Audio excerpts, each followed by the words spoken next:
ಹುಟ್ಟಿಸಿದಂಥ ಮಹಾನುಭಾವರು ಅವರು ಈ ಕಾರ್ಯಕ್ರಮವನ್ನು ಕುರಿತು ಅನುಗ್ರಹ ಸಂದೇಶವನ್ನು ನೀಡಬೇಕು ಅಂತ ಭಕ್ತಿಪೂರ್ವಕವಾಗಿ ನಾನು ಅವರಲ್ಲಿ ಪ್ರಾರ್ಥನೆ ಮಾಡ್ತೇನೆ.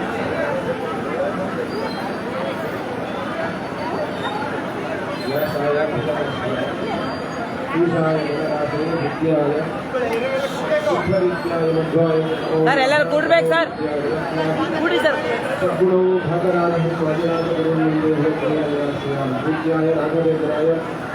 ಸತ್ಯಧರ್ಮರತಾಯ ಭೇದಾಂ ಕಲ್ಪವೃಕ್ಷಾಯ ನಮಃ ಕಾಮಧೇನವೇ. ಶ್ರೀ ಗುರುಭ್ಯೋ ನಮಃ. ಹುಬ್ಬಳ್ಳಿಯ ಮಹಾನಗರದಲ್ಲಿ ರಾಮೇಶ್ವರಿಯರಾದಂತಹ ವಾದಿರಾಜ ಗುರು ಸಾರ್ವಭೌಮರ ಹಾಗೂ ಮಂತ್ರಾಲಯದ ರಾಘವೇಂದ್ರ ಸ್ವಾಮಿಗಳವರ ಬೃಂದಾವನದ ಪ್ರತಿಕೃತಿಯನ್ನು ನಿರ್ಮಾಣ ಮಾಡುವುದರ ಮೂಲಕ ಹುಬ್ಬಳ್ಳಿ ಮಹಾನಗರದ ಇತಿಹಾಸದಲ್ಲಿ ಒಂದು ದೊಡ್ಡ ಐತಿಹಾಸಿಕ ಸನ್ನಿವೇಶ ನಿರ್ಮಾಣ ಆಗಿದೆ ಅಂತ ಹೇಳಬಹುದು.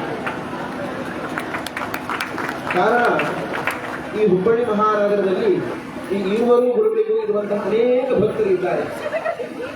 ವಾದಿರಾಜರ ಭಕ್ತರು ಹಾಗೂ ರಾಘವೇಂದ್ರ ಸ್ವಾಮಿಗಳವರ ಅನೇಕ ಭಕ್ತರು ಹುಬ್ಬಳ್ಳಿ ಧಾರವಾಡ ನಗರದಲ್ಲಿ ವಾಸ ಮಾಡಿಕೊಂಡಿದ್ದಾರೆ. ಹಾಗಾಗಿ ಈ ಎಲ್ಲ ಭಕ್ತರಿಗೂ ಕೂಡ ಈ ಇರುವರು ಮಹಾಗುರುಗಳನ್ನ ಒಂದೇ ವೇದಿಕೆಯಲ್ಲಿ ಒಂದೇ ಅಂಗಣದಲ್ಲಿ ನೋಡುವಂತಹ ಒಂದು ದೊಡ್ಡ ಭಾಗ್ಯ ದೊರೆತಿದೆ ಅಂದರೆ ಈ ಜೀವನದ ಒಂದು ಅದ್ಭುತ ಸನ್ನಿವೇಶ ಅಂತ ಹೇಳಬಹುದು.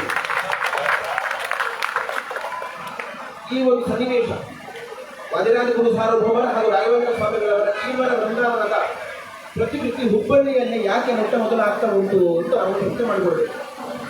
ಪ್ರಶ್ನೆ ಮಾಡಿಕೊಂಡಾಗ ಇದಕ್ಕೆ ಉತ್ತರವನ್ನು ಹೀಗೆ ಕಂಡುಕೊಳ್ಬಹುದು ಅಂತ ನನಗೆ ಅನಿಸುತ್ತೇವೆ. ವಾದಿರಾಜ ಗುರುಗಳ ಅದ್ಭುತವಾದಂತಹ ಉತ್ಕೃಷ್ಟವಾದ ಕೃತಿ ಅದು ಯುಕ್ತಿ ಮಲ್ಲಿಕ.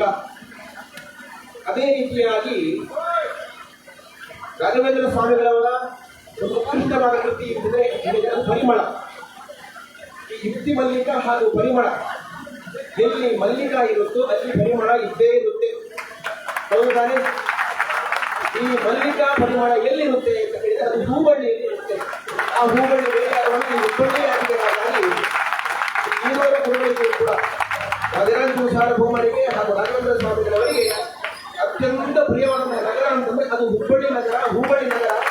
ಹಾಗಾಗಿ ಈವರ ಈ ಪ್ರತಿಕೃತಿ ಹುಬ್ಬಳ್ಳಿ ಮಹಾನಗರದಲ್ಲಿ ಆಗಿದ್ದು ಬಹಳ ಅರ್ಥಪೂರ್ಣ ಅಂತ ಭಾವಿಸ್ತೇವೆ ನಾವು. ಈ ಈರುವರು ಗುರುಗಳು ಕೂಡ ನಮ್ಮ ಸನಾತನ ಪರಂಪರೆಯಿಂದ, ಸಂತ ಪರಂಪರೆಯಿಂದ ಬೆಳಗಿದವರು.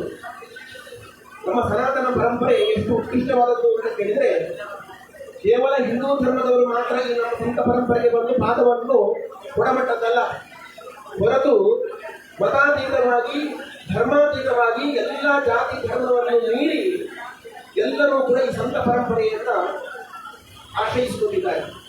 ಉದಾಹರಣೆಗೆ ಉದಾಹರಣೆ ನೀಡುವುದಾದರೆ, ಇವರು ವಾದಿರಾಜ ಗುರು ಸಾರ್ವಭೌಮರ ಇತಿಹಾಸವನ್ನು ಗಮನಿಸಬೇಕಾದ್ರೆ, ದೆಹಲಿಯ ಸುಲ್ತಾನ ಅವನ ಮಗ ಸತ್ತು ಹೋಗಬೇಕು. ಅವನ ಮಗನ ಸಮಾಧಿಯನ್ನು ಮಾಡಿದ್ದಾರೆ. ಸಮಾಧಿಯಲ್ಲಿದ್ದ ಮಗನನ್ನ ವಾದಿರಾಜ ಗುರು ಸಾರ್ವಭೌಮರು ತಮ್ಮ ತಪಶಕ್ತಿಯಿಂದ ಮತ್ತೆ ಬದುಕಿಸಿದ್ದಾರೆ. ಬದುಕಿಸಿದ್ದು ಮಾತ್ರವಲ್ಲ, ಆ ಸುಲ್ತಾನ ವಾದಿರಾಜರ ಪಾದವನ್ನು ಹಿಡಿದು ಅವರ ಅನುಗ್ರಹವನ್ನು ಸಂಪಾದನೆ ಮಾಡಿದ್ದಾನೆ.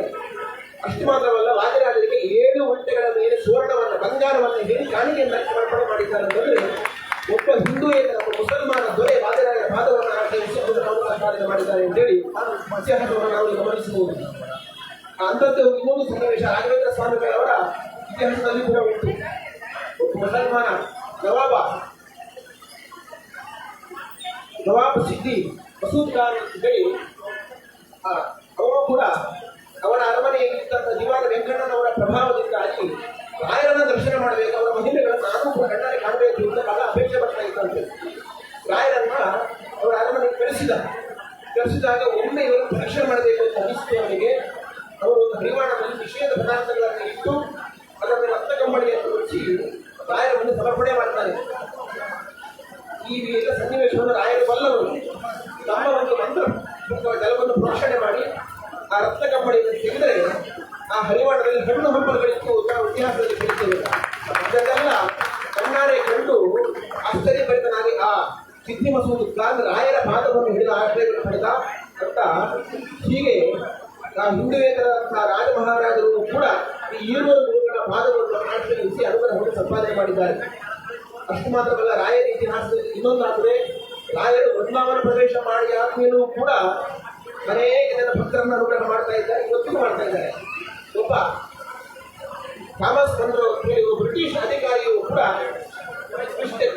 ಬ್ರಿಟಿಷ್ ಅಧಿಕಾರಿ ಕ್ರಿಶ್ಚಿಯನ್ ಅವರು ರಾಯರ ಬೃಂದಾವನ ದರ್ಶನಕ್ಕೆ ಬಂದಾಗ ರಾಯರ ಬೃಂದಾವನ ಇಟ್ಟುಕೊಂಡು ಮಾತನಾಡಿದ್ದಾರೆ ಅವರಿಗೆ. ಹಾಗಾಗಿ ಒಬ್ಬ ಕ್ರಿಶ್ಚಿಯನಿಗೂ ಕೂಡ ರಾಯರ ವಿಷಯಗಳನ್ನು ಅಧ್ಯಯನ ಮಾಡಿದ್ದಾರೆ. ಹಾಗಾಗಿ ಈ ನಮ್ಮ ಸನಾತನ ಪರಂಪರೆಯ ವೈಶಿಷ್ಟ್ಯ ಏನು ಅನ್ನೋದು ಈವರೆಗೂ ಗೊತ್ತಾಗ್ತದೆ.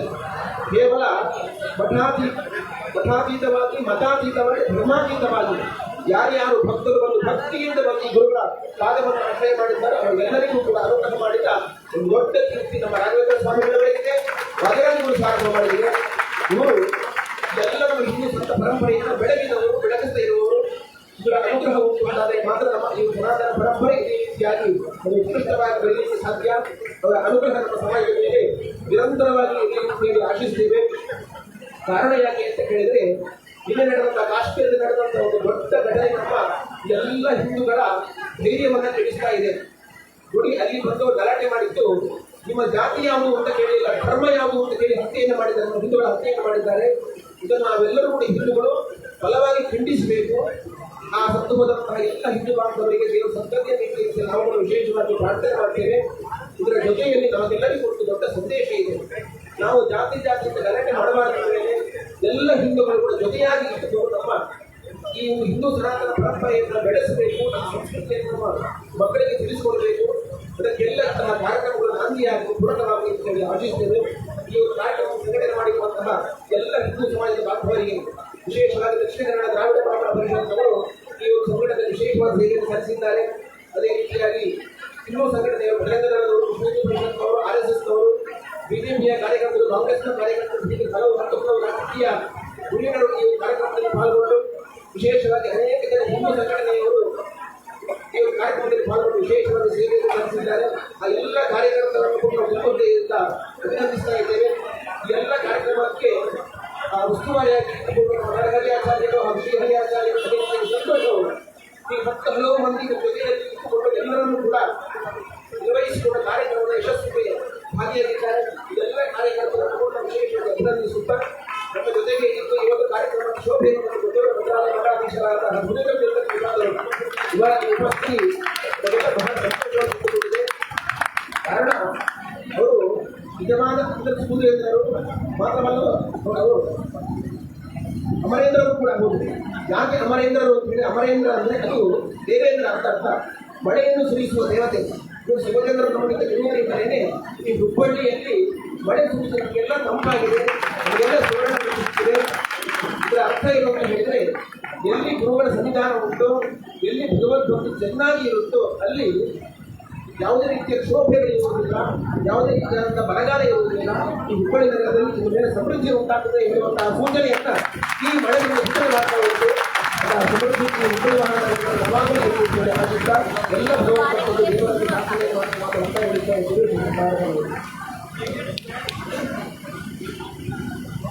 ಪರಮ ಪೂಜ್ಯ ಶ್ರೀ ಸೋದಯ ಮಠಾಧೀಶರಾದ ವಿಶ್ವವಲ್ಲಭ ತೀರ್ಥ ಶ್ರೀಪಾದಂಗಳವರಿಗೆ ಭಕ್ತಿ ಶ್ರದ್ಧಾಪೂರ್ವಕವಾಗಿ ಈ ಕಾರ್ಯಕ್ರಮದ ನಿಮಿತ್ತ ತತ್ವದರ್ಶನ ಸೇವಾ ಸಮಿತಿಯಿಂದ ಧನ್ಯವಾದ ನಮಸ್ಕಾರಗಳನ್ನು ಈ ಸಂದರ್ಭದಲ್ಲಿ ಸಲ್ಲಿಸ್ತೇನೆ. ಈ ಕಾರ್ಯಕ್ರಮಕ್ಕೆ ಶ್ರೀಪಾದಂಗಳವರು 7 ದಿವಸದಿಂದ 1 ವರ್ಷದಲ್ಲಿ ತಾವೂ ಕೂಡ ನಮ್ಮ ಜೊತೆಗಿದ್ದು ಉತ್ಸಾಹ ತುಂಬಿದಂಥ ಶ್ರೀಪಾದಂಗಳವರು ಒಬ್ಬ ಸಂತರಾಗಿ, ಸನ್ಯಾಸಿಗಳಾಗಿ ಧರ್ಮದ ವಿಷಯದಲ್ಲಿ ನಾನು ಮುಂದಿರ್ತೇನೆ ಅಂತ ತೋರಿಸಿದಂಥ ಶ್ರೀಪಾದಂಗಳವರು ಸೋದರ ಶ್ರೀಪಾದಂಗಳವರು. ಇವತ್ತಿನ ಅವರ ಅನುಗ್ರಹ ಅಮೃತ ಸಂದೇಶ ನಮಗೆಲ್ಲ ನಿಜವಾಗಲೂ ಮುಂದಿನ ವಿಶ್ವಾವಸು ಸಂವತ್ಸರ ಮಳೆ ಬೆಳೆ ಸಮೃದ್ಧಿ ಎಲ್ಲ ಉಂಟಾಗ್ತದೆ ಅನ್ನೋರ ಹರಿಕೆ ಆಶೀರ್ವಾದ ಅದು ವಾದಿರಾಜರೇ ಮಾಡಿದ್ದಾರೆ ಅಂತ ನಾವು ಈ ಸಂದರ್ಭದಲ್ಲಿ ಭಾವಿಸಬೇಕು. ಇನ್ನು ಈ ಕಾರ್ಯಕ್ರಮಕ್ಕೆ ವಿಶೇಷ ಸೇವೆಗಳ ಸೇವಾಕರ್ತರುಗಳಾಗಿ ಸೇವೆ ಸಲ್ಲಿಸಿದವರು ನಮ್ಮ ನಾಗರಾಜ್ ಕಟ್ಟಿ ಮಿಡ್ಮ್ಯಾಕ್ ಕಂಪನಿಯ ವತಿಯಿಂದಲೂ ಸ್ವತಃ ತಾವೂ ಕೂಡ ಸೇವೆಯನ್ನು ಸಲ್ಲಿಸಿದ್ದಾರೆ. ಶ್ರೀಪಾದಂಗಳವರಿಂದ ಅವರು ಅನುಗ್ರಹವನ್ನು ಪಡಿಬೇಕು. ಇನ್ನು ನಾರಾಯಣ ಪದಕಿ ಜಯತೀರ್ಥ ಕಟ್ಟಿಯವರು, ಅವರ ಸೇವೆ ಬಹಳ ದೊಡ್ಡದು. ಜಯತೀರ್ಥ ಕಟ್ಟಿಯವರು ಅವರು ಇಲ್ಲೇ ಎಲ್ಲೋ ಇದ್ದಾರೆ, ಅವರಿಗೂ ಕೂಡ ಶ್ರೀಪಾದಂಗಳವರು ವಿಶೇಷವಾಗಿ ಅನುಗ್ರಹಿಸಬೇಕು. ಇದರ ಹಿಂದೆ GS ಮೈಸೂರವರು ಅವರಿಗೆ 65 ವರ್ಷಗಳಾದರೂ ಇನ್ನೂ 25 ವರ್ಷದ ಯುವಕರಂತೆ ಸೇವೆ ಮಾಡ್ತಾ ಇರುವಂತಹ GS ಮೈಸೂರವರು, ಸರ್ವೇಗಲ್ಲಿಯ ಯುವಕ ಸೇವಾಕರ್ತರಾದಂತಹ ರಾಜರಾಜ ಕುಲಕರ್ಣಿ ಹಾಗೂ ಮದನ ಕುಲಕರ್ಣಿಯವರು ಮತ್ತು ಸೋಮಣ್ಣ ಶೇರ್ಶೆಟ್ಟಿಯವರು, ಶ್ರೇಷ್ಠಿಯವರು, ಮಂಜು ಪಟ್ಟಣ್ಣ ಅವರು, ನವೀನ್ ಭಟ್, ಶಿವಯೋಗಿ ಶೆಟ್ಟರ್ ಅವರು, ವಿನೋದ್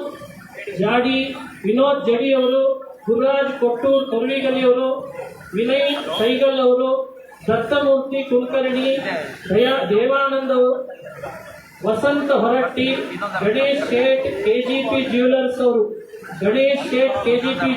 ಅವರು ಇಡೀ ಇವತ್ತಿನ ಈ ಕಾರ್ಯಕ್ರಮದ ಬಹುಪಾಲಿನ ಸೇವೆಯನ್ನು ಮಾಡಿದಂತಹ ಗಣೇಶ್ ಶೇಟ್ ಹಾಗೂ ಅವರ ಕುಟುಂಬದವರಿಗೂ ಕೂಡ ಕೆಜಿಪಿ ಕುಟುಂಬಕ್ಕೆ ನಿಜವಾಗಲೂ ರಾಜರಾಜರ ಹಾಗೂ ಗುರುಸಾರ್ವಭೌಮರ ಅನುಗ್ರಹವನ್ನು ಶ್ರೀಪಾದಂಗಳವರು ಕೋರಬೇಕು ಅಂತ ಪ್ರಾರ್ಥಿಸ್ತೇನೆ.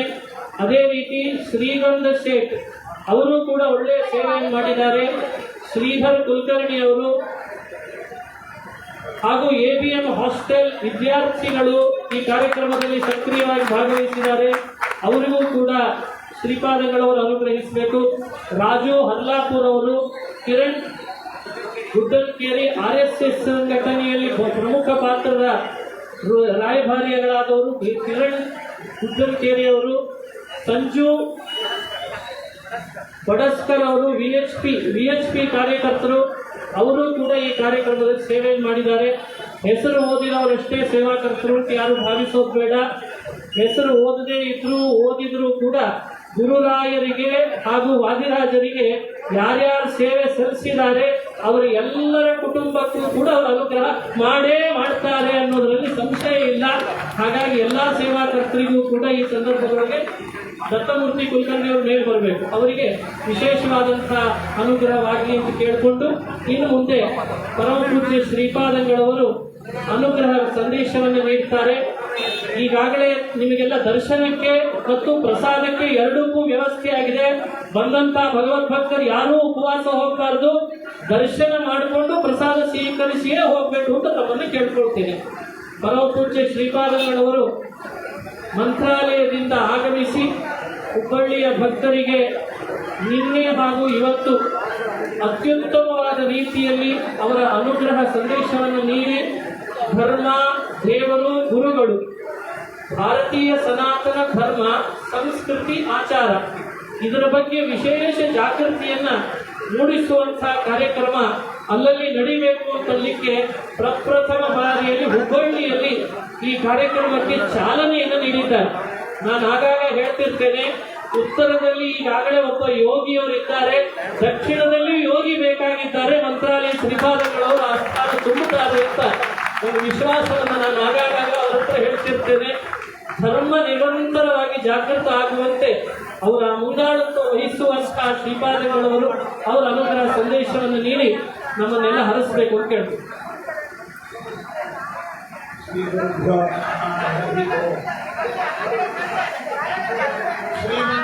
ನೋಡ್ರಿ ಸರ್,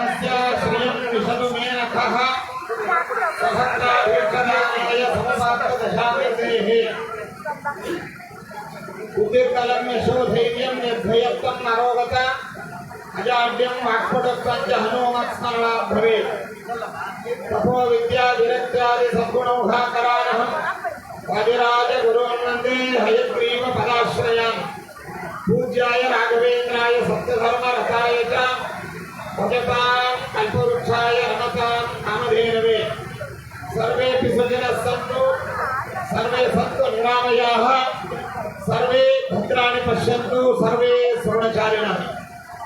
बोलो भारत माता की जय श्री राम, जय श्री राम, जय श्री राम.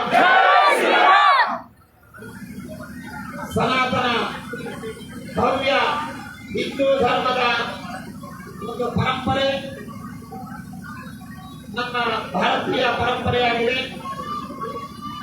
ಇಂತಹ ಪರಂಪರೆಯಲ್ಲಿ ಭಗವಂತ ವಿಶೇಷವಾಗಿ ಕೊಡುಗೆಯಾಗಿ ಸಾಧು ಸಂತರಗಳನ್ನ ನಮಗೆ ಅನುಗ್ರಹಿಸಿದ್ದಾನೆ.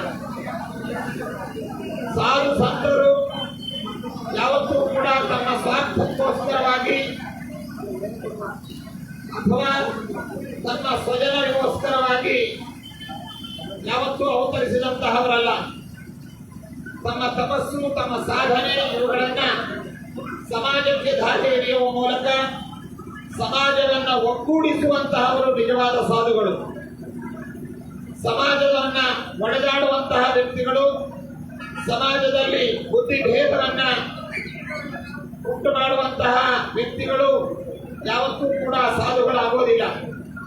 ಯಾಕೆ ಹೇಳಿದ್ರೆ, ಈಗಾಗಲೇ ನಮ್ಮ ಸ್ವಾಮಿಗಳು, ಸೋದೆ ಮಠದ ಸ್ವಾಮಿಗಳು ತಿಳಿಸಿದರು. ಭಾವಿ ಸಮೀಪರಾದ ವಾದಿರಾಜ ಗುರು ಸಾರ್ವಭೌಮರು ತಮ್ಮ ಕೃತಿಗಳಲ್ಲಿ ಎಲ್ಲ ಭಾಷೆಗಳಲ್ಲಿಯೂ ಕೂಡ ಕೃತಿಗಳನ್ನ ರಚನೆ ಮಾಡುವ ಮೂಲಕ ಭಾರತದ ಎಲ್ಲ ಸಮುದಾಯದ ಜನಾಂಗವನ್ನು ಕೂಡ ಒಗ್ಗೂಡಿಸಿದ್ದಾರೆ. ಬಡವ ಬಲ್ಲಿದವ ಅನ್ನುವಂತಹ ಭೇದವಿಲ್ಲದೆ, ಜಾತಿ ಮತ ಭೇದಗಳಿಲ್ಲದೆ ಎಲ್ಲಾ ಸಮುದಾಯವನ್ನ ತಮ್ಮ ತಪಸ್ಸಿನ ಪ್ರಭಾವದ ಮೂಲಕವಾಗಿ ಸನ್ಮಾರ್ಗದಲ್ಲಿ ಕೊಂಡೊಯ್ದಂತಹ ಮಹಾನುಭಾವರು ವಾದಿರಾಜ ಗುರು ಸಾರ್ವಭೌಮರು. ಅದೇ ರೀತಿಯಾಗಿ ರಾಘವೇಂದ್ರ ಸ್ವಾಮಿಗಳವರು ಕೇವಲ ಹಿಂದೂ ಸಮಾಜಕ್ಕೆ ತಮ್ಮ ತಪಸ್ಸು, ತಮ್ಮ ಸಾಧನೆಯನ್ನ ಮೀಸಲಿಡದೆ ಮನುಕುಲದ ಒಳಿತಿಗಾಗಿ ಅವತರಿಸಿರತಕ್ಕಂತಹ ಮಹಾನುಭಾವರು ರಾಘವೇಂದ್ರ ಸ್ವಾಮಿಗಳವರು. ಹಾಗಾಗಿ ಅವರ ತಪಸ್ಸಾಗಬಹುದು, ಅವರ ಸಾಧನೆ ಆಗ್ಬೋದು, ಅವರ ಅನುಗ್ರಹವಾಗಬಹುದು, ಇಡೀ ವಿಶ್ವಕ್ಕೆ ದಾರಿ ಎರಿತಾ ಇದ್ದಾರೆ ರಾಘವೇಂದ್ರ ಸ್ವಾಮಿಗಳವರು, ವಾದಿರಾಜ ಸ್ವಾಮಿಗಳವರು.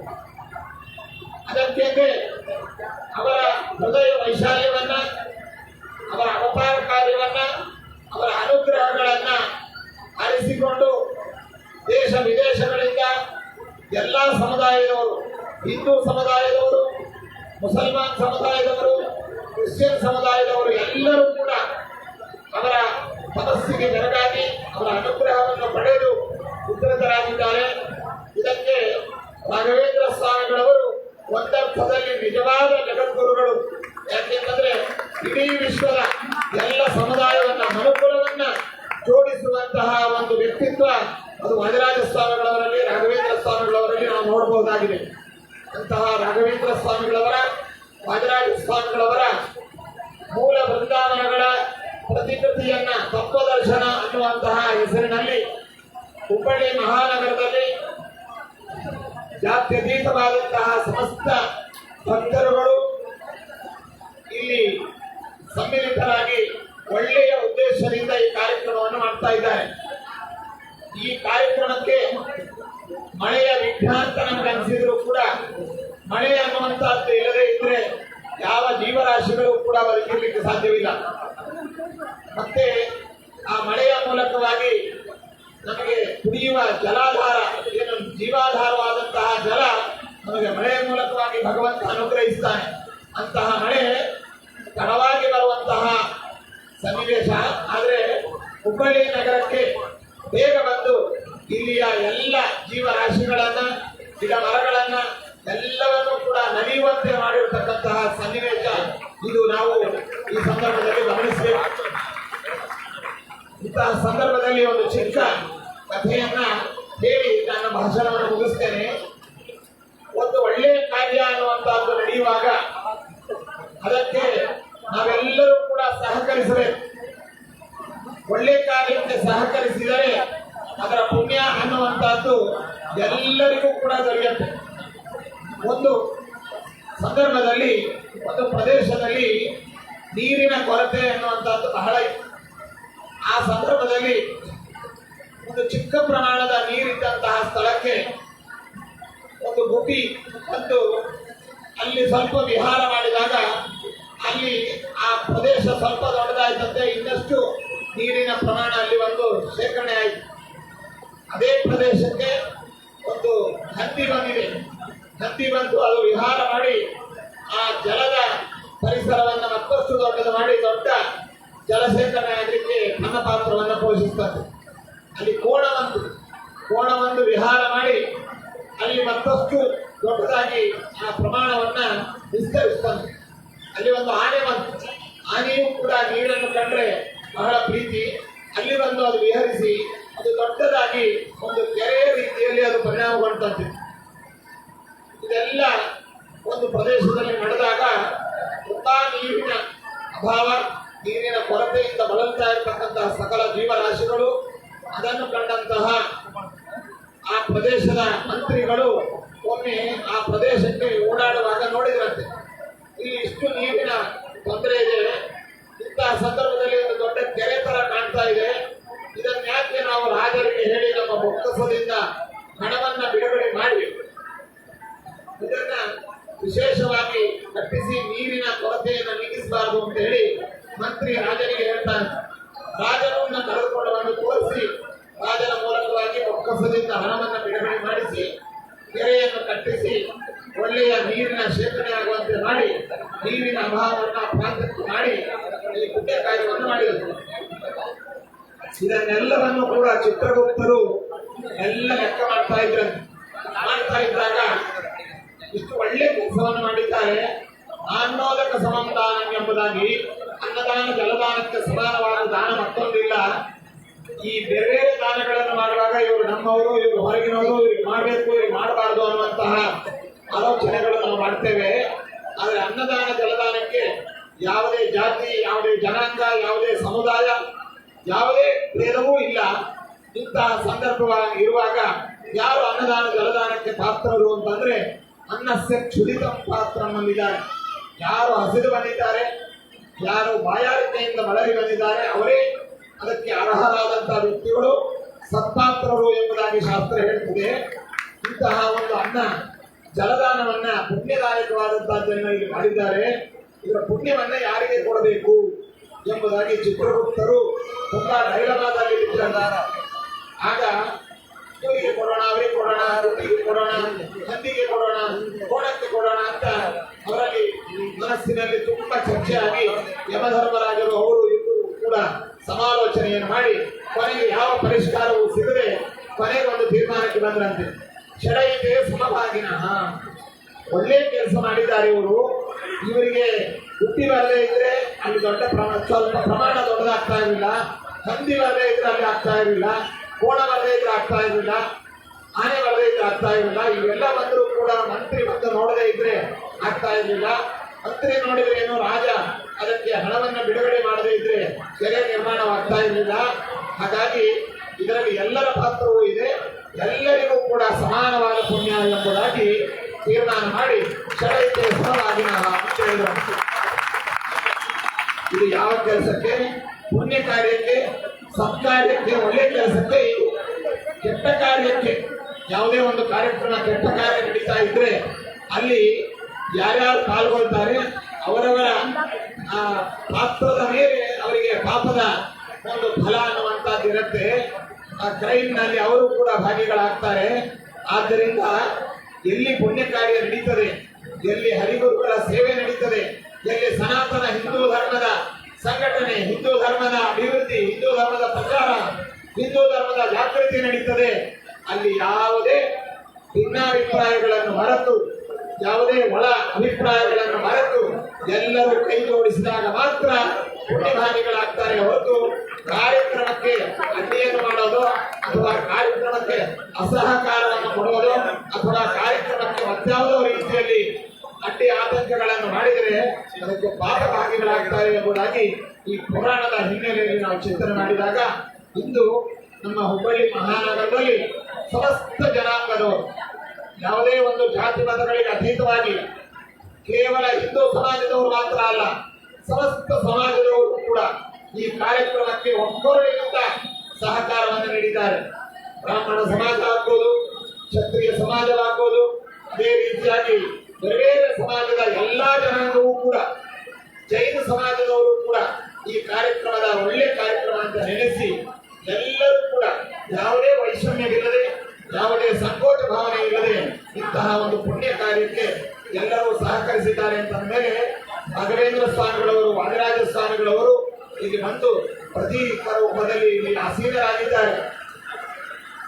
ಅವರ ನಾಮವನ್ನು ಉಚ್ಚಾರಣೆ ಮಾಡಿದರೆ ನಮ್ಮ ಪಾಪಗಳು ಪರಿಹಾರವಾಗುತ್ತೆ.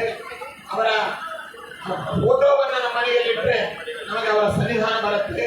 ಅವರ ಮಂತ್ರಾಕ್ಷರಿ ಬಂದ್ರೆ ನಮ್ಮ ಪಾಪಗಳು ಪರಿಹಾರವಾಗುತ್ತೆ, ನಮ್ಮ ಕಷ್ಟಗಳು ಪರಿಹಾರವಾಗುತ್ತೆ. ಅವರ ವೃತ್ತಿಗೆ ನಾವು ನಮ್ಮ ಮನೆಯಲ್ಲಿ ಇಟ್ಟುಕೊಂಡ್ರೆ ಭೂತ ಪ್ರೇತ ವಿಷಾಚಾರಿ ಬಾಧೆಗಳು ಪರಿಹಾರವಾಗುತ್ತೆ. ಅದೇ ರೀತಿಯಾಗಿ ಅವರ ಪಾದೋದಕ, ಅವರ ಹಸ್ತೋದಕ ಇವೆಲ್ಲವೂ ಕೂಡ ನಮ್ಮ ಇಹದಲ್ಲಿ ಇಹಲೋಕದ ಪುಣ್ಯ ಸಾಧನೆಗೆ ಕಾರಣವಾಗಿ ಪರಲೋಕಕ್ಕೆ ಅದೆಲ್ಲ ಕಾರಣ. ವಾದಿರಾಜ ಸ್ವಾಮಿಗಳವರ, ರಾಘವೇಂದ್ರ ಸ್ವಾಮಿಗಳವರ ಅಂತಹ ಮಹಾನುಭಾವರ ಒಂದು ಪ್ರಸಾದ, ಸ್ಮರಣೆ, ಪ್ರತೀಕ ಇವೆಲ್ಲ. ಹೀಗಿರುವಾಗ ಮಂತ್ರಾಲಯವೇ ಇಲ್ಲಿ ಆಗಮಿಸಿದೆ, ಸೋದಾ ಕ್ಷೇತ್ರವೇ ಇಲ್ಲಿ ಆಗಮಿಸಿದೆ. ಸೋದಾ ಕ್ಷೇತ್ರಾಧಿಪತಿಗಳಾದಂತಹ ವಾದಿರಾಜ ಸ್ವಾಮಿಗಳವರು ಪ್ರತೀಕ ರೂಪದಲ್ಲಿ ಪಂಚವೃಂದಾವನದಲ್ಲಿ ಇಲ್ಲಿ ಬಂದು ವಿರಾಜನಾಗಿದ್ದಾರೆ. ಅವರು ಭಾವಿ ಸಮೀಪ ವಾದಿರಾಜ ಗುರುಸಾರ್ವಭೌಮರು ಅದನ್ನ ಸೂಚನೆ ಮಾಡೋದಕ್ಕೋಸ್ಕರವಾಗಿ ಪಂಚವೃಂದಾವನದಲ್ಲಿ ಅವರ ಸನ್ನಿಹಿತರಾಗಿ ಭಕ್ತರನ್ನು ಅನುಗ್ರಹ ಮಾಡ್ತಾ ಇದ್ದಾರೆ. ಸಂದರ್ಭದಲ್ಲಿ ಇಲ್ಲಿ ನಾವು ನೋಡುವಾಗ 2 ವೃಂದಾವನಗಳ ಪ್ರತೀಕವನ್ನು ನಾವು ನೋಡ್ತೇವೆ. ಇದು ಬಹುಶಃ ಒಂದೇ ವೃಂದಾವನ ಅಂತ ನಾವು ನೆನೆಸಬಹುದು. ಯಾಕೆಂದ್ರೆ ಮುಂದೆ ವಾಯುಪಟ್ಟಕ್ಕೆ ಬರುವವರು ವಾದಿರಾಜ ಸ್ವಾಮಿಗಳವರು, ಅವರ ಆವೇಶವೇ ರಾಘವೇಂದ್ರ ಸ್ವಾಮಿಗಳವರಲ್ಲಿ ವಾಯುನಾಥ ಸಮಾವಿಷ್ಟ ಮಹಾಬಲ ಸಮನ್ವಿತ ಅಂತ ಹೇಳಿದ್ದಾರೆ. ಅಂದಮೇಲೆ ವಾದಿರಾಜ ಗುರುಸಾರ್ವಭೌಮರನ್ನ ತಮ್ಮ ಹೃದಯದಲ್ಲಿ ಹೊತ್ತುಕೊಂಡು ರಾಘವೇಂದ್ರ ಸ್ವಾಮಿಗಳವರಲ್ಲಿ ಕುಳಿತು ಸಮಸ್ತ ಭಕ್ತರಿಗೆ ಅನುಗ್ರಹ ಮಾಡೋದಕ್ಕೋಸ್ಕರವಾಗಿ ಇಲ್ಲಿ ಆಗಮಿಸಿದ್ದಾರೆ. ಅಂತಹ ಪ್ರತಿಕೃತಿಯನ್ನು ನಾವು ನೋಡಿದಾಗ ಮಂತ್ರಾಲಯದಲ್ಲಿದ್ದಂತಹ, ಸೋದೆಯಲ್ಲಿದ್ದಂತಹ ಭಾವನೆ ನಮಗೆ ಮೂಡುತ್ತೆ. ಇಂತಹ ದರ್ಶನವನ್ನ ಸಮಸ್ತ ಭಕ್ತರು ಪಡೆದು ಪ್ರಸಾದವನ್ನು ಪಡೆದು ಉದ್ಧತರಾಗಬೇಕು ಅಂತ ಈ ಸಂದರ್ಭದಲ್ಲಿ ಹೇಳ್ತಾ, ಕೇವಲ ಸೋದೆ ವಾದಿರಾಜ ಮಠದ ಕಾರ್ಯಕ್ರಮವೋ ಮಂತ್ರಾಲಯ ಮಠದ ಕಾರ್ಯಕ್ರಮವೋ ಅಲ್ಲ ಇದು ಸಮಸ್ತ ಭಾರತೀಯರು ಸೇರಿ ಆಚರಿಸುವ ಹಿಂದೂ ಸಂಘಟನೆಯ, ಹಿಂದೂ ಧರ್ಮದ ಒಂದು ಕಾರ್ಯಕ್ರಮ. ಈ ಕಾರ್ಯಕ್ರಮ ಯಶಸ್ವಿಯಾಗಿ ನಡೆದಿದೆ. ಕರ್ಣದೇವ ಕೃಪಾ ವೃಷ್ಟಿಯನ್ನು ಬೀರಿದ್ದಾನೆ. ಇದು ಎಲ್ಲ ಕಡೆಯಲ್ಲಿಯೂ ಕೂಡ ತಂಪೆರೆದಿದ್ದಾನೆ. ಇಂತಹ ಕಾರ್ಯಕ್ರಮಕ್ಕೆ ಪ್ರತ್ಯಕ್ಷವಾಗಿ ಪರೋಕ್ಷವಾಗಿ ಅನೇಕ ದಿನಗಳಿಂದ ಸಹಕರಿಸಿದಂತಹ ಜನಪ್ರತಿನಿಧಿಗಳು, ರಾಣಿಗಳು, ಕಾರ್ಯಕರ್ತರು, ಆತ್ಮೀಯರು, ಅದೇ ರೀತಿಯಾಗಿ ಹಿಂದೂ ಸಂಘಟನೆಗಳು, ವಿಶ್ವ ಹಿಂದೂ ಪರಿಷತ್, RSS, ಬಜರಂಗ ದಳದವರು, ಬಿಜೆಪಿಯವರು, ಪಕ್ಷಾತೀತವಾಗಿ ಎಲ್ಲ ರಾಜಕೀಯ ಪಕ್ಷಾತೀತವಾದಂತಹ ಜನಪ್ರತಿನಿಧಿಗಳು, ಪಕ್ಷಗಳ ಸದಸ್ಯರುಗಳು ಎಲ್ಲರೂ ಕೂಡ ಇದಕ್ಕೆ ಸಹಕರಿಸಿದ್ದಾರೆ. ಪೊಲೀಸ್ ಸಿಬ್ಬಂದಿಯವರು ವಿಶೇಷ ಭದ್ರತೆ ಮತ್ತು ಶಿಸ್ತನ್ನ ವಹಿಸಿ ಕಾರ್ಯಕ್ರಮದ ಅಚ್ಚುಕಟ್ಟಾಗಿ ನಡೆಯಲಿಕ್ಕೆ ಅವರೆಲ್ಲರೂ ಕೂಡ ಸಹಕರಿಸಿದ್ದಾರೆ. ಮಾಧ್ಯಮದವರು, ಪ್ರಿಂಟ್ ಮತ್ತು ಎಲೆಕ್ಟ್ರಾನಿಕ್ ಮೀಡಿಯಾದವರು ಇದಕ್ಕೆ ಸಹಕರಿಸಿದ್ದಾರೆ. ಅವರೆಲ್ಲರಿಗೂ ಕೂಡ ಭಗವಂತ ವಿಶೇಷವಾಗಿ ರಾಘವೇಂದ್ರ ಸ್ವಾಮಿಗಳವರ, ವಾದಿರಾಜ ಸ್ವಾಮಿಗಳವರ ಅನುಗ್ರಹ ಮೂಲಕವಾಗಿ ಎಲ್ಲರನ್ನೂ ಅನುಗ್ರಹಿಸಲಿ ಅಂತ ಈ ಸಂದರ್ಭದಲ್ಲಿ ಹೇಳ್ತಾ, ನಿನ್ನೆ ನಡೆದಂತಹ ನಮ್ಮ ದೇಶದ ಪುಟ್ಟ ತುದಿಯಲ್ಲಿ ಶಿರೋಭಾಗದಲ್ಲಿರ್ತಕ್ಕಂತಹ ಕಾಶ್ಮೀರ್ ಪ್ರದೇಶದಲ್ಲಿ ಏನು 30ಕ್ಕೂ ಹೆಚ್ಚು ಬರ್ಬರ ಹತ್ಯೆ ನಡೆದಿದೆ.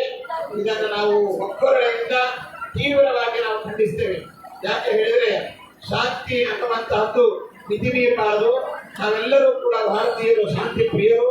ನಮ್ಮ ದೇಶದಲ್ಲಿ ಎಲ್ಲಾ ಸಮುದಾಯದವರು, ಮುಸಲ್ಮಾನ್ ಸಮುದಾಯದವರು, ಕ್ರಿಶ್ಚಿಯನ್ ಸಮುದಾಯದವರು, ಭಾರತೀಯರು ಎಲ್ಲರೂ ಕೂಡ, ಹಿಂದೂ ಸಮುದಾಯದವರು ಎಲ್ಲರೂ ಕೂಡ ನಾವು ಒಂದು ತಾಯಿಯ ಮಕ್ಕಳು, ಭಾರತೀಯರು. ನಮ್ಮಲ್ಲಿ ಭೇದ ಭಾವನೆ ಇಲ್ಲ. ನಾವೆಲ್ಲರೂ ಕೂಡ ಭಾರತೀಯರು ಎಂಬುವಂತಹ ಭಾವನೆ ಇದೆ. ಆದರೆ ನಮ್ಮಲ್ಲಿ ಬೇರೆ ದೇಶದವರು, ಉಗ್ರಗಳು ಅವರೆಲ್ಲರೂ ಕೂಡ ಬಂದು ನಮ್ಮಲ್ಲಿ ಒಡೆದಾಡುವ ನೀತಿಯನ್ನು ಮಾಡಿ ಜಾತಿಯ ಗಲಭೆಯನ್ನ, ಕೋಮಿನ ಗಲಭೆಯನ್ನ ಸೃಷ್ಟಿಸುವ ಮೂಲಕ ಅಶಾಂತಿಯನ್ನು ಸೃಷ್ಟಿಸುವ ಒಂದು ದುಷ್ಟ ಕೃತ್ಯವನ್ನ ಮಾಡ್ತಾ ಇದ್ದಾರೆ. ಇದಕ್ಕೆ ನಾವೆಲ್ಲ ಕೇವಲ ಹಿಂದೂಗಳು ಅಂತಲ್ಲ, ಭಾರತೀಯರೆಲ್ಲರೂ ಕೂಡ ಈ ಉಗ್ರರನ್ನ, ಪರಕೀಯರನ್ನ, ಪರದೇಶದವರನ್ನ, ಈ ತರಹದ ಕುಕೃತ್ಯಕ್ಕೆ ಬರುವಂತಹವರೆಲ್ಲರನ್ನೂ ಕೂಡ ನಾವು ಸಂಘಟಿತರಾಗಿ ನಾವು ಎದುರಿಸಬೇಕು ಎಂಬುವಂತಹ ಕರೆಯನ್ನು ಈ ಮೂಲಕವಾಗಿ ನೀಡ್ತಾ, ಇದು ಹಿಂದೂ ಸಂಘಟನೆಯ ಕಾರ್ಯಕ್ರಮದಲ್ಲಿ ಸಮಸ್ತ ಹಿಂದೂಗಳಿಗೆ ನಾವು ಈ ಮೂಲಕವಾಗಿ ಕರೆಯನ್ನು ನೀಡ್ತೇವೆ. ನೀವೆಲ್ಲರೂ ಕೂಡ ಜಾಗೃತರಾಗಿರ್ಬೇಕು. ನಮ್ಮ ಮಹಿಳೆಯರನ್ನ ರಕ್ಷಣೆ ಮಾಡಿಕೊಳ್ಬೇಕು, ನಮ್ಮ ಧರ್ಮವನ್ನು ರಕ್ಷಣೆ ಮಾಡಿಕೊಳ್ಬೇಕು, ನಮ್ಮ ಶ್ರದ್ಧಾ ಕೇಂದ್ರವಾದಂತಹ ದೇವಸ್ಥಾನಗಳು, ಮಠಮಾನ್ಯಗಳು ಇವುಗಳನ್ನು ನಾವು ರಕ್ಷಣೆ ಮಾಡಿಕೊಳ್ಬೇಕು. ನಾವು ಇನ್ನು ನಿದ್ರಾವಸ್ಥೆಯಿಂದ ಮೇಲ್ಬಂದು ಎಚ್ಚೆತ್ತುಕೊಂಡಿರ್ಬೇಕು. ಯಾಕೆಂತಂದ್ರೆ ಇವತ್ತು ಕಾಶ್ಮೀರದಲ್ಲಿ ಈ ರೀತಿಯಾಗಿದೆ, ಮತ್ತೆ ಇನ್ನೊಂದು ದಿವಸ ಮತ್ತೊಂದು ಊರಿನಲ್ಲಿ ಹಾಕುವುದು. ಈ ರೀತಿಯಾಗಿ ನಾವ್ಯಾರೂ ಕೂಡ ಎಚ್ಚರಿಕೆ ತಪ್ಪಿ ಇರಬಾರದು, ಎಚ್ಚರಿಕೆಯಿಂದ ಇರಬೇಕು. ಮತ್ತೆ ಇದರ ಬಗ್ಗೆ ನಿಗೆಯನ್ನು ವಹಿಸಬೇಕು ಅನ್ನುವುದನ್ನು ಈ ಸಂದರ್ಭದಲ್ಲಿ ಹೇಳ್ತಾ, ಅಲ್ಲಿ ಸಾವನ್ನಪ್ಪಿರ್ತಕ್ಕಂತಹ ವ್ಯಕ್ತಿಗಳಿಗೆ ನಾವು ಆತ್ಮಕ್ಕೆ ಸದ್ಗತಿಯಾಗಲಿ ಎಂಬುದಾಗಿ ಭಗವಂತನಲ್ಲಿ, ಗುರುರಾಜರಲ್ಲಿ ಪ್ರಾರ್ಥಿಸ್ತೇವೆ. ಅದೇ ರೀತಿಯಾಗಿ ಈಗಾಗಲೇ ಹೇಳಿದಂತೆ ಕರ್ನಾಟಕದವರು 3 ಜನ ಈ ಬರ್ಬರ ಹತ್ಯೆಗೆ ಒಳಗಾಗಿದ್ದಾರೆ ಅಂತ ತಿಳಿದು ಬಂದಿದೆ.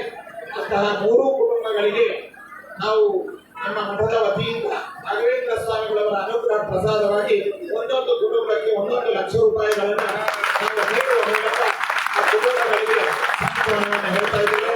ಕೇವಲ ಹಣವನ್ನು ನೀಡಿದರೆ ಆ ಸಾವನ್ನಪ್ಪಿರ್ತಕ್ಕಂಥ ವ್ಯಕ್ತಿಗಳು ಬರೋದಿಲ್ಲ. ಆದರೆ ಇವತ್ತು ಮಾರಲ್ ಸಪೋರ್ಟ್ ಅನ್ನು ನೀಡುವ ಮೂಲಕ ನಿಮ್ಮ ಹಿಂದೆ ನಿಮ್ಮ ಜೊತೆಯಲ್ಲಿ ನಾವಿದ್ದೇವೆ, ನಿಮ್ಮ ರಕ್ಷಣೆಯಲ್ಲಿ ನಾವೆಲ್ಲ ಇದ್ದೇವೆ, ನೀವು ನಮ್ಮ ಕುಟುಂಬ ಸದಸ್ಯರು ಎನ್ನುವಂತಹ ಸಂದೇಶವನ್ನ ಈ ಮೂಲಕವಾಗಿ ಆ ಸಾವನ್ನು ಅಪ್ಪಿರ್ತಕ್ಕಂತಹ ಸಮಸ್ತ ಭಾರತೀಯ ನಾಗರಿಕರಿಗೆ ಜೊತೆಯಲ್ಲಿ ನಮ್ಮ ಕರ್ನಾಟಕದ 3 ಜನ ನಾಗರಿಕರ ಕುಟುಂಬಗಳಿಗೆ ಈ ಮೂಲಕವಾಗಿ ನಾವು ಆಹ್ವಾನಿಸ್ತಾ ಇದ್ದೇವೆ. ಇಂತಹ ಈ ಉಗ್ರರನ್ನ, ಈ ಕುಟುಂಬಿಕ ಕಾರಣಕರ್ತರುಗಳನ್ನ ಕೇಂದ್ರ ಮತ್ತು ರಾಜ್ಯ ಸರ್ಕಾರಗಳು ತೀವ್ರವಾಗಿ ಅನ್ವೇಷಣೆ ಮಾಡಿ ಅವರನ್ನ ಸೂಕ್ತವಾದಂತಹ ಸರಿಯಾದ ಮೇಲೆ ತೆಗೆದುಕೊಂಡು ಶಿಕ್ಷೆಗೆ ಒಳಪಡಿಸಬೇಕು.